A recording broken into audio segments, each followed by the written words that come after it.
Hello students, अब हम वर्धन साम्राज्य के हर्षवर्धन भाग 3 में बात कर रहे हैं। हर्षवर्धन के साम्राज्य विस्तार के दक्षिण भारत के चालुक्य एवं राष्ट्रकूट शासकों के लेखों में जो विवरण उपलब्ध होता है उसमें हर्षवर्धन को सकलोत्तरापथ नाथ संपूर्ण उत्तरी भारत का सम्राट कहा गया है। इसी प्रकार बाणभट्ट ने उसे चतुसमुद्राधिपति एवं सर्व चक्रवर्ती नाथ धोरेय आदि विरुद्धों से संबोधित किया है। इन आधारों पर अनेक विद्वानों ने हर्ष को संपूर्ण उत्तरी भारत का स्वामी माना है, लेकिन इसे ठीक इसी प्रकार से स्वीकार करने में अनेक आपत्तियां हैं। जैसे वेन्सांग ने अपने विवरण में स्वतंत्र राष्ट्रों और उनमें विद्यमान उनके अधीन राज्यों के नाम दिए हैं। स्पष्ट है कि उत्तरी भारत के अनेक भाग हर्ष के साम्राज्य से बाहर थे।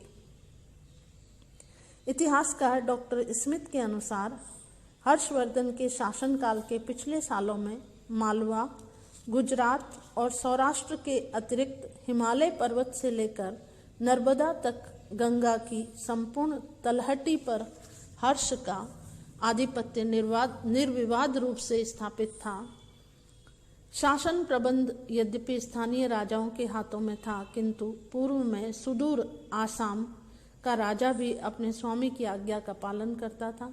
पश्चिम में स्थित वल्लभी देश का राजा भी उसका दामाद था। राजकीय अनुचर दल में सम्मिलित होता था। डॉक्टर राधा कुमुद मुखर्जी के अनुसार कुछ प्रदेश तो ऐसे थे जिन पर कान्य कुब्जा अधिपति महाराज हर्ष प्रत्यक्ष रूप से शासन करता था और कुछ प्रदेश ऐसे थे जो उसके प्रभाव में थे तथा उसकी प्रभुता स्वीकार करते थे। यद्यपि हर्ष का प्रत्यक्ष अधिकार क्षेत्र कुछ संकुचित था, तथापि उसका प्रभाव क्षेत्र विस्तृत था। कामरूप, नेपाल, कश्मीर तथा वल्लभी आदि देश उसके प्रभाव क्षेत्र में थे। इतिहासकार पणिकर के अनुसार हर्ष ने संपूर्ण उत्तरी भारत को अपने अधिकार में कर लिया था तथा नेपाल का राज्य भी उसके साम्राज्य के अंतर्गत था। Doctor RC. मजूमदार इसका विरोध करते हैं और लिखते हैं कि हर्ष का साम्राज्य इतना विस्तृत नहीं था।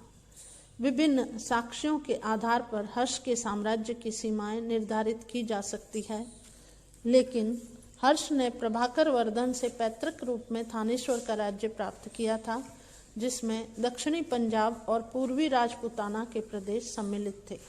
कन्नौज के राजा ग्रहवर्मा की मृत्यु के पश्चात हर्ष के साम्राज्य में कन्नौज का राज्य भी मिल गया। कन्नौज के राज्य में उत्तर प्रदेश मगध राज्य का कुछ भाग सम्मिलित था।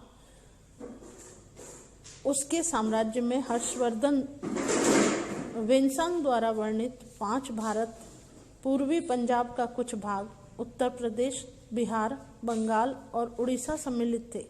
इसके अतिरिक्त अनेक राज्यों में उसके मित्रतापूर्ण संबंध थे। इनमें वल्लभी और कामरूप के राज्य प्रमुख हैं।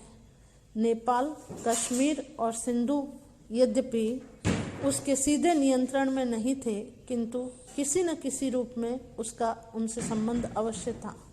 लगभग 42 वर्षों के दीर्घ राज्यकाल के पश्चात सन 648 ईस्वी में हर्ष का देहावसान हो गया।